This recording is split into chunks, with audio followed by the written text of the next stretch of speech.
दोस्तों नमस्कार। अगर आपने कभी हीरा देखा हो तो किसी भी परिस्थिति में और किसी भी काल में उसकी कीमत कम नहीं होती। आप और हम चाहे उसकी वैल्यू करें या ना करें, लेकिन जो पारखी होते हैं वो हीरे की समझ रखते हैं। ये मैं आज इसलिए आपसे कह रहा हूं कि आज जिस टॉपिक पे मैं चर्चा करने वाला हूं वो एक इतना इम्पोर्टेंट टॉपिक है कि जिसकी शायद हिंदुस्तान में हमने कदर नहीं करी, लेकिन दुनिया की हर बड़ी एजेंसी ने और हर प्रोग्रेसिव सरकार ने, यहां तक कि विकसित देशों ने उस डॉक्यूमेंट को पढ़ा और उससे सबक लिया और उसका पालन किया।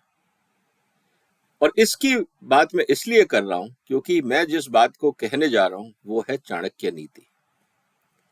आप लोगों के पास इंटरनेट है, आप इंटरनेट पे जाके एक टॉपिक टाइप करिए, Chanakya and his influence on modern day espionage. वर्तमान स्थिति में जो जासूसी होती है उसमें चाणक्य नीति का क्या योगदान है। आपको बड़ा अजीब लगेगा ये टॉपिक, लेकिन दोस्तों ये इतना इंटरेस्टिंग टॉपिक है। मैं आपसे निवेदन करूंगा कि आप इस वीडियो को शेयर करें, इस चैनल को सब्सक्राइब करें और थोड़ा सा पेशेंस रखें।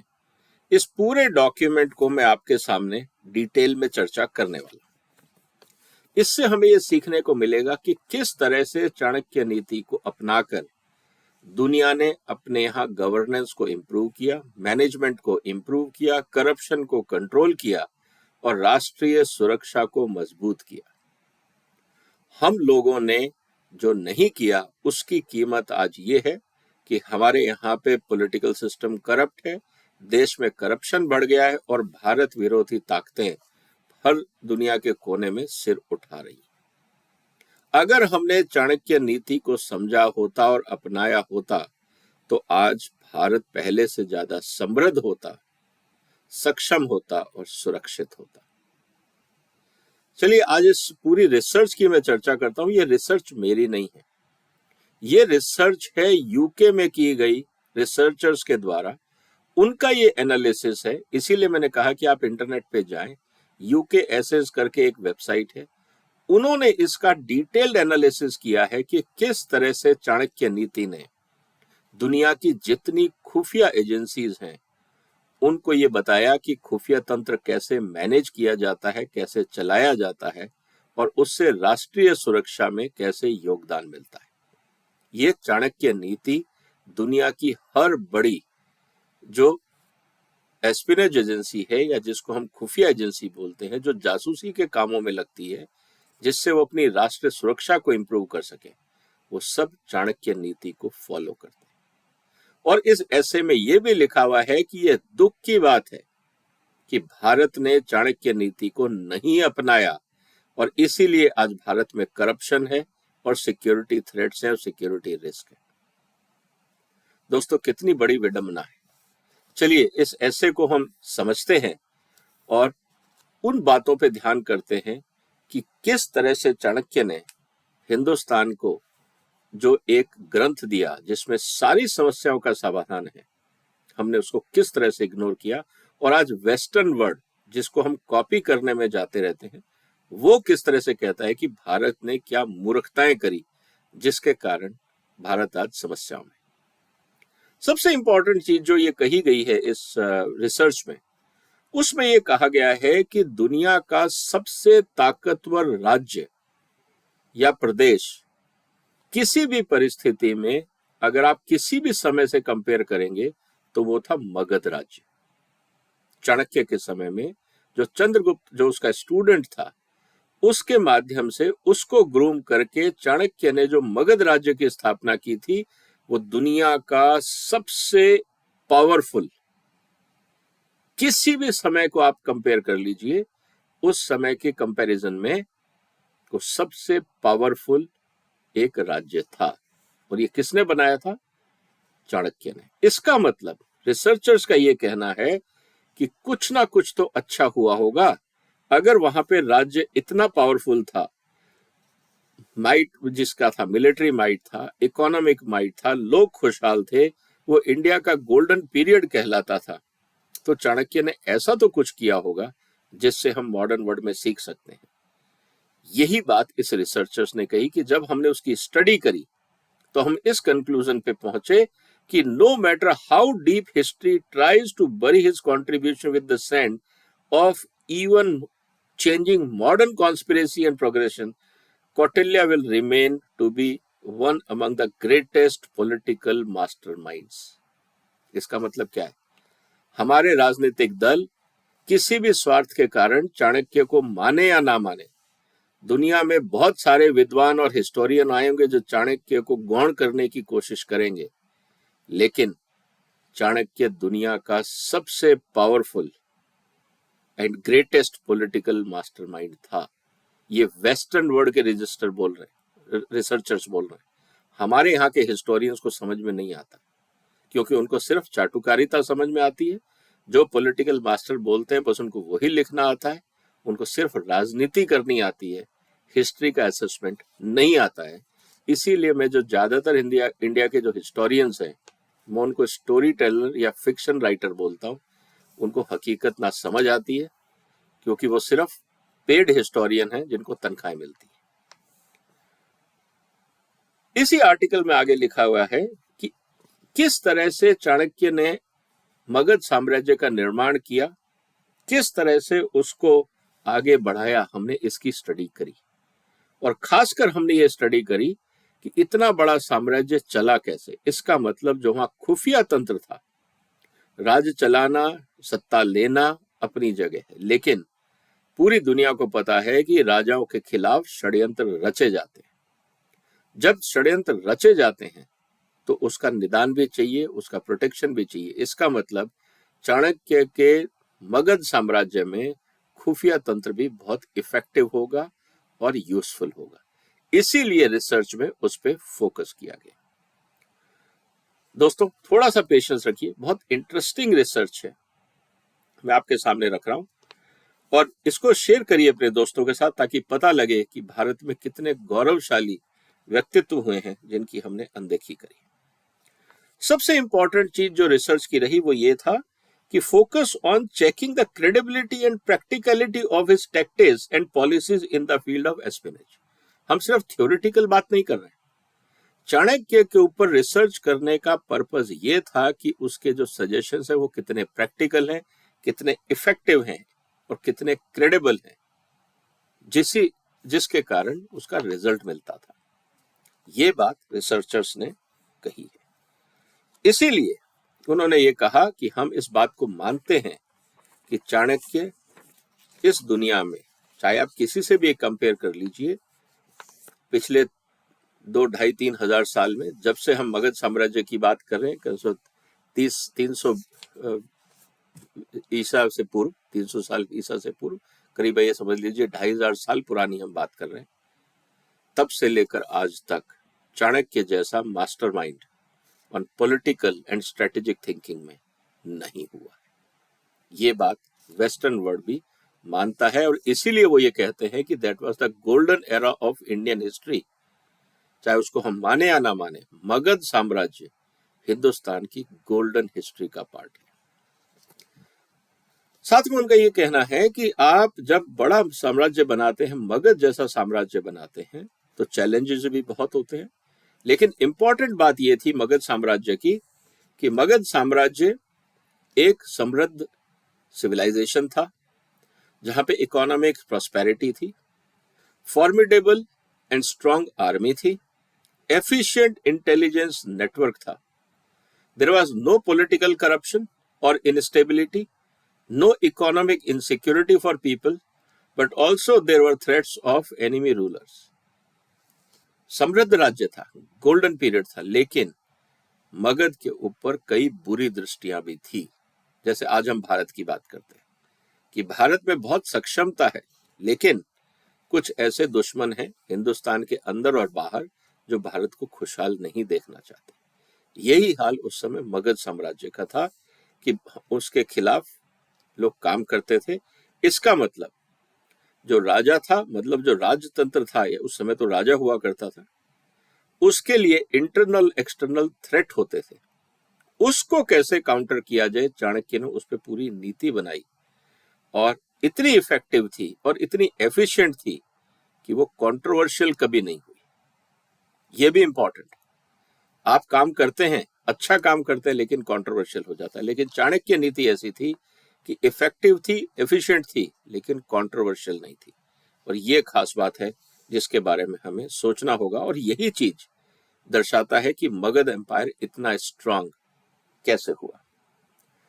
इसमें बहुत इंपॉर्टेंट चीज ये थी कि जो चाणक्य ने नीति बनाई मगध को सुरक्षित रखने के लिए, वो सोफिस्टिकेटेड थी और एफिशिएंट थी। मतलब लोगों को पता भी नहीं लगता था क्या हो रहा है, लेकिन काम होता था। और उसमें ये सबसे बड़ी बात थी कि राजा जैसे ही बना, जैसे ही मगध का साम्राज्य चंद्रगुप्त के पास आया, मंत्रियों की नियुक्ति करी, उसके तुरंत बाद चाणक्य का जो सबसे पहला काम था वो ये था कि मगध में एक सुदृढ़ खुफिया तंत्र बनाया जाए। क्योंकि अगर खुफिया तंत्र नहीं होगा तो राज्य के खिलाफ षड्यंत्र होंगे। आपको खुद ये नहीं पता कि कौन सा मंत्री राजा के खिलाफ षड्यंत्र रख रहा है या कौन बाहर का राजा मगध के खिलाफ षड्यंत्र कर रहा है। इसीलिए सबसे पहले खुफिया तंत्र का मजबूत होना बहुत जरूरी है।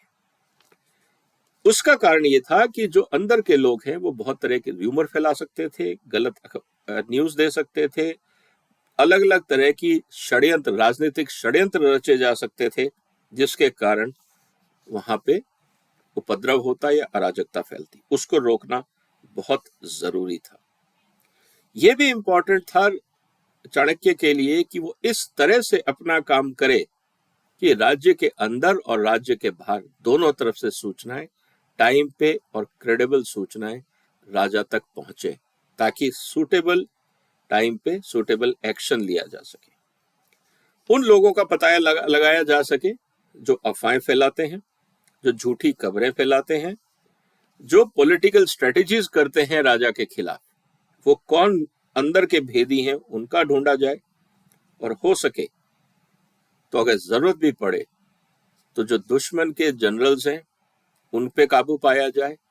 अगर आपको कोई जरूरत पड़ती है तो टॉर्चर भी करना पड़े तो आप करें, क्योंकि इंफॉर्मेशन निकालना बहुत जरूरी है।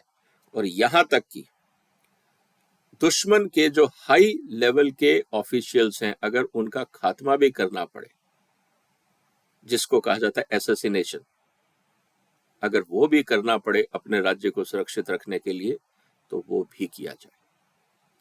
आजकल आप लोगों को खबरें आ रही होंगी कि किस तरह से कुछ भारत विरोधी तत्वों की अचानक मृत्यु की खबरें आने लगी। अगर वो भारत विरोधी हैं और उन्होंने भारत के खिलाफ एक षड्यंत्र रचा था या रच रहे हैं, अगर उनको किसी भी रूप में हटाया जा सके तो वो भारत के लिए उचित होगा, क्योंकि यही रणनीति बोलती है, यही खुफिया तंत्र बोलता है। इसके अलावा जो बहुत इंपॉर्टेंट चीज आई है वो ये कहा गया है कि आपके एजेंट हर लेवल पे होने चाहिए, क्योंकि षड्यंत्र सिर्फ एक कमरे या एक जगह नहीं होता है, ये कहीं पे भी हो सकता है। इसलिए आपका जो सुरक्षा तंत्र है, जो खुफिया तंत्र है, वो सुदृढ़ होना चाहिए। लेकिन जब आप किसी खुफिया तंत्र में किसी आदमी को अपॉइंट करते हैं तो चाणक्य ने उसके लिए 7 टेस्ट ऑफ लॉयल्टी का एक प्रावधान रखा था कि उसमें जिस व्यक्ति को आप जासूसी सेवा में ले रहे हैं मगध की, वो जासूस सिर्फ सरकारी अपॉइंटमेंट नहीं है कि चलो कल से तुम जासूस बन गए, या हम आपको जासूस नॉमिनेट करते हैं, या कोई वहां पे कंपटीशन एग्जाम होता था, ऐसा नहीं था, या क्योंकि आपको पसंद है आदमी या वहां पे लॉयल्टी है, ऐसा नहीं होता था। 7 टेस्ट क्राइटेरिया था, और डिटेल में उसकी मैं अलग से चर्चा करूंगा। बड़ा इंटरेस्टिंग पैरामीटर है कि कैसे आप एक सही इंसान को खुफिया तंत्र में जोड़ेंगे। अगर आप सही इंसान को खुफिया तंत्र में नहीं जोड़ते हैं तो आपके लिए भी घातक हो सकता है।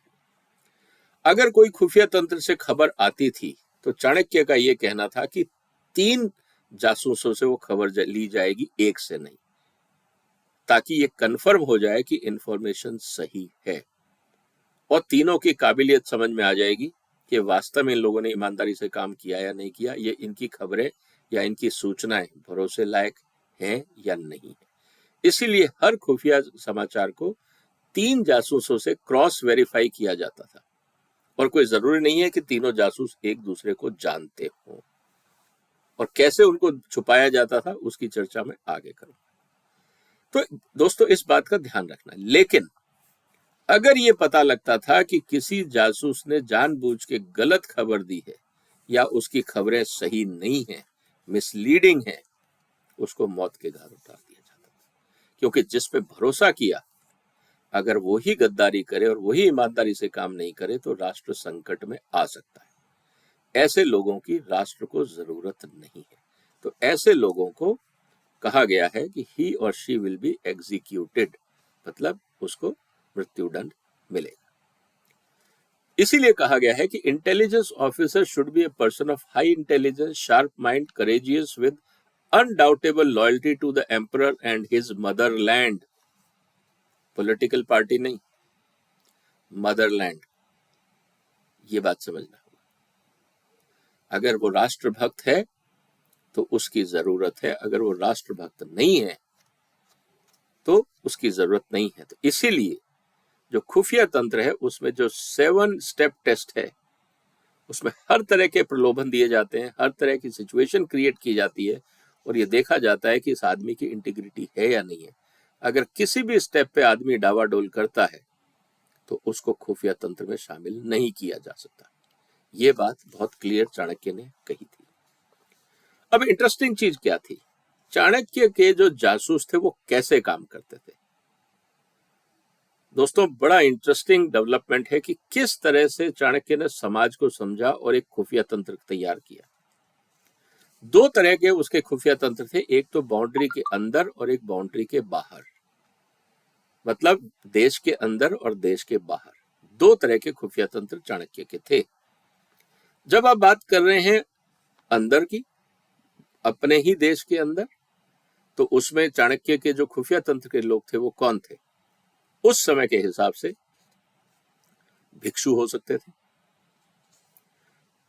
रिक्शावान हो सकते थे, या जो गाड़ीवान होते थे, कोई और सब्जी वाला हो सकता था, कोई जो सड़क पे आर्टिस्ट होते थे वो हो सकते थे।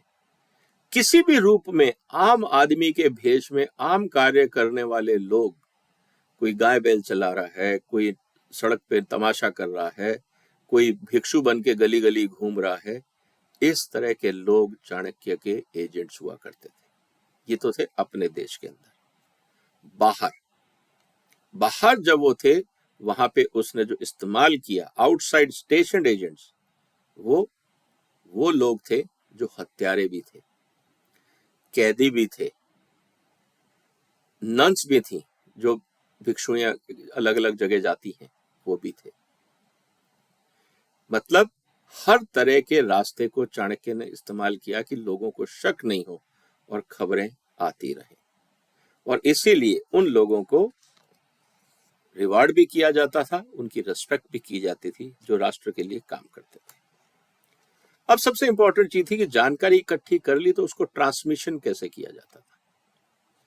ट्रांसमिशन के बहुत सारे कोड वर्ड होते थे, और अलग अलग कोड वर्ड होते थे जो जानकारी इकट्ठी की गई और जिस तक जानकारी पहुंचानी है, और जो मैसेंजर है, मतलब हर लेवल पे आपका कनेक्टिविटी ब्रेक होता था ताकि आप पूरी चेन को नहीं तोड़ सके। कहने का मतलब है कि जिस जासूस ने सूचना इकट्ठी करी वो किसी और को देता था, वो आदमी मैसेंजर को देता था, और मैसेंजर वहां तक पहुंचाता था जहां उसको कहा जाता था, और फिर वो आदमी आगे उस तक पहुंचाता था जिसके लिए वो जानकारी थी।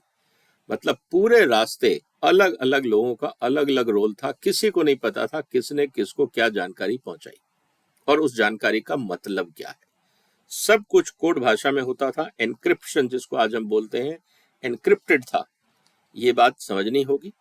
और ये कोई जरूरी नहीं है कि ये सिंपल लैंग्वेज हो, ये गाने के रूप में भी हो सकता था, स्पीच के रूप में भी हो सकता था, ये नंबर भी हो सकता था, कमोडिटी भी हो सकती थी कि आपको 2 किलो अनाज दे दिया उसको पहुंचा देना। अब किसी को नहीं पता 2 किलो गेहूं का क्या मतलब है, लेकिन ये सब कोडवर्ड इस्तेमाल किए जाते थे, पशु पक्षियों के नाम इस्तेमाल किए जाते थे।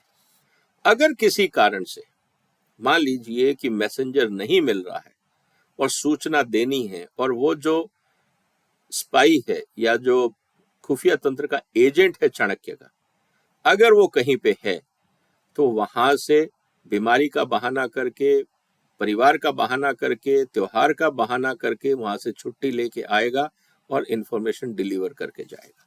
ये भी तरीके अपनाए जाते थे।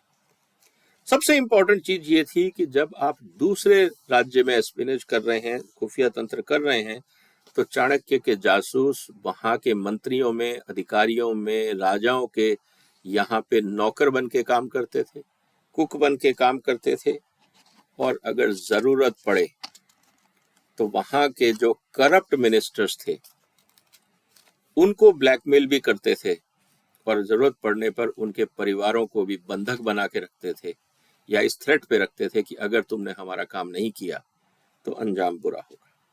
फिर वो चाहे मर्चेंट का भेष हो, व्यापारियों का भेष हो, या किसी और भेष में हो, यहां तक कि चरवाहों का भी भेष हो। ये तो था पूरा चाणक्य का सिस्टम जहां से इंफॉर्मेशन गैदरिंग की जाती थी। लेकिन दोस्तों एक चीज और थी कि इंफॉर्मेशन गैदरिंग करना इंपॉर्टेंट नहीं था, ये भी इंपॉर्टेंट था कि दूसरे राज्य के लोग भी तो आपके यहाँ पे जासूसी कर रहे हैं, जिसको कह रहे हैं काउंटर एस्पिनेज, आपके खिलाफ भी तो जासूसी हो रही होगी, वहां के भी तो एजेंट्स आपके यहाँ काम कर रहे होंगे, उनको कैसे रोका जाए। और यही कारण था कि चाणक्य ने अलग अलग रूप में, चाहे वो डॉक्टर हो, जो रोड साइड पे हाथ देखते हैं वो लोग हों, बुलक गार्ड वाले लोग हों, रिच विडोज के रूप में अपने एजेंट्स भेजते थे, एक्टर्स के रूप में, पागल के इस्तेमाल रूप में, वेश्या के रूप में, हर रूप में अपने आदमियों को, जिस पे शक होता था कि ये आदमी राज्य के साथ गद्दारी तो नहीं कर रहा, ये कहीं जासूस तो नहीं है, उससे जानकारी लेने के लिए उसको अपने पास बुलाया जाता था और उसके साथ उनको सिस्टम में डाला जाता था ताकि वो पता कर सकें कि घर में भेदी कौन है। और यही कारण है कि चाणक्य ने अपने लोगों पे भी निगरानी रखी, क्योंकि चाणक्य ने ये कहा कि अगर मेरे ही नेता करप्ट हैं और मिले हुए हैं तो देश कैसे बचेगा, मेरे ही अधिकारी अगर करप्ट हैं और पैसे के बदले इंफॉर्मेशन दे रहे हैं और देश के साथ गद्दारी कर रहे हैं तो देश कैसे सुरक्षित रहेगा। इसलिए अपने लोगों पे भी निगाह रखने के लिए उसने पूरा खुफिया तंत्र बनाया हुआ था। इसीलिए कहा जाता है कि मगध के अंदर करप्शन नहीं था, खुशहाली थी, क्योंकि अगर राजा के मंत्री ही करप्ट हो गए तो फिर देश कैसे चलेगा। तो उन करप्ट मंत्रियों को रास्ते से हटाना भी चाणक्य का काम था। ये सारा तरीका था जिसके माध्यम से चाणक्य ने पूरा मगध साम्राज्य चलाया, ये रिसर्चर्स का कहना है। और ये अर्थशास्त्र जो चाणक्य का है उसमें लिखा हुआ भी है, चैप्टर 4 में काफी चीजें और डिटेल में दी गई हैं, कभी और मैं आपसे चर्चा करूंगा। लेकिन जो एग्जाम्पल इंपॉर्टेंट है वो ये है कि अमेरिकन CIA का अगर आप मोडस ऑपरेंडी देखते हैं तो बहुत कुछ वही है जो चाणक्य ने बताया। इसीलिए अमेरिकन CIA दुनिया में एक सबसे सक्षम इंटेलिजेंस एजेंसी मानी जाती है। दूसरा, मोसाद जो इजराइल की एजेंसी है जिसकी हम बात कर रहे हैं, वो भी अपने मंत्रियों पे, अपने अधिकारियों के ऊपर नजर रखती हैं और देश के बाहर जो इजराइल के दुश्मन हैं उन पे नजर रखती है। ये उसी तरह से सारा काम करते हैं जैसा चाणक्य ने बताया गया। हनी ट्रैप भी लेट करते हैं, असैसिनेशन भी करते हैं, अगर थ्रेट की जरूरत होती है वो भी करते हैं, काउंटर अटैक भी करते हैं, काउंटर इंसर्जेंसी भी होती है, और कुछ भी करना पड़े राष्ट्र हित में वो सब करते हैं। तो कहने का मतलब ये था कि दुनिया की जो सबसे समृद्ध और इफेक्टिव इंटेलिजेंस एजेंसीज हैं उन्होंने चाणक्य नीति को फॉलो किया। रिसर्चर्स का ये कहना है कि हिंदुस्तान में जो आतंकवाद है उसका कारण ये है कि हिंदुस्तान की सिक्योरिटी एजेंसीज ने चाणक्य नीति को फॉलो नहीं किया। हिंदुस्तान में जो पॉलिटिकल करप्शन है उसका कारण ये है कि आपने चाणक्य नीति को फॉलो नहीं किया। नहीं तो करप्ट नेता को आप पहले ही पकड़ सकते हो, करप्ट अधिकारियों को आप पहले ही पकड़ सकते हो, जो देश के साथ गद्दारी कर रहा है उसको आप पहले ही एलिमिनेट कर सकते हो, आप सब कुछ कर सकते हो। लेकिन भारत में इतना समृद्ध शास्त्र है, रास्ता दिखाया गया है, लेकिन भारत ने खुद नहीं अपनाया। ये अपने आप में बड़ा विचित्र और दुख की बात है, ये रिसर्चर्स का कहना।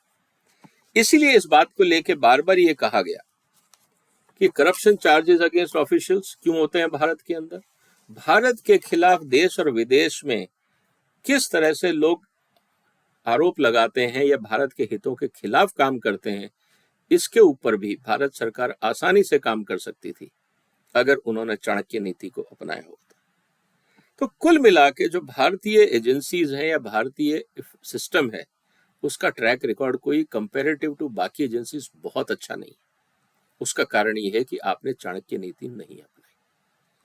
लेकिन लेटली उनका ये कहना है कि जिस तरह से इंटरनल और एक्सटर्नल एजेंसीज बनाई गई और उस पे उनको जिम्मेवारी दी गई, लेकिन अगर उसमें चाहे वो आईबी हो जो डोमेस्टिक इंटेलिजेंस देखती है और जो रॉ है जो एक्सटर्नल इंटेलिजेंस देखती है, अगर ये लोग चाणक्य नीति को ढंग से अपनाएं और बताए हुए तरीके को फॉलो करें तो भारत का बहुत कुछ भला हो सकता है। तो एस्पिनज और काउंटर एस्पिनज दोनों के मामले में जो राष्ट्रीय सुरक्षा के लिए बहुत ज्यादा महत्वपूर्ण है, चाणक्य नीति ने उसको बहुत ढंग से बताया है और कहा है। तो रिसर्च में कंक्लूजन उनका यही है कि क्या भारत अपनी इंटेलिजेंस एजेंसीज को इफेक्टिव बनाने के लिए चाणक्य की आइडियोलॉजी को फॉलो करेगा, क्योंकि दुनिया तो कर रही है।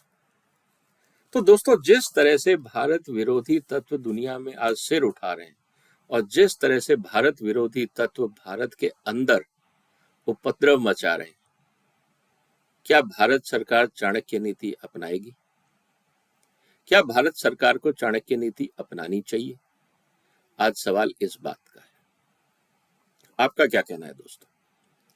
इस चैनल को सब्सक्राइब करें, इस वीडियो को शेयर करें, क्योंकि बहुत इंटरेस्टिंग चीज है। और हम जब वेस्टर्न वर्ल्ड की बात करते हैं कि वेस्टर्न वर्ल्ड में इतना अच्छा हो रहा है, ये सब कुछ हो रहा है, लेकिन हम ये भूल जाते हैं कि वेस्टर्न वर्ल्ड ने हमारे यहाँ से बहुत कुछ सीखा। उम्मीद है आपको ये चर्चा पसंद आई होगी। आपने वक्त निकाला, आपका धन्यवाद। वंदे मातरम।